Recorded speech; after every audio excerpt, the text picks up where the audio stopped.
ఈరోజు ప్రశ్న, India's first butterfly sanctuary is inaugurated in which state? భారతదేశంలో మొట్టమొదటి సీతాకోక చిలుకల అభయారణ్యము ఏ రాష్ట్రంలో ప్రారంభించబడింది? Options Punjab, Madhya Pradesh, Uttar Pradesh, Kerala. Correct answer is Kerala.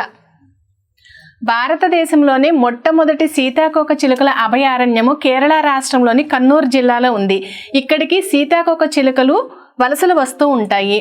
దీనిని అరళం వన్యప్రాణుల అభయారణ్యం అని కూడా పిలుస్తారు. అంటే రాబోయే రోజుల్లో దీన్ని అరళం సీతాకోక చిలుకల అభయారణ్యం అని పిలవాలని చర్చలు జరుగుతున్నాయి అన్నమాట. ఈ అభయారణ్యము దాదాపు 55 చదరపు కిలోమీటర్ల విస్తీర్ణంలో ఉంది. ఈ అభయారణ్యం ఎన్ని కిలోమీటర్ల విస్తీర్ణంలో ఉంది అంటే 55 చదరపు కిలోమీటర్ల విస్తీర్ణంలో ఉంది. ఇక్కడ సీతాకోక చిలుకలతో పాటు ఏనుగులు, చిరుతలు మరియు ఇంకా రకరకాల పక్షులు కూడా ఇక్కడ ఉంటాయి.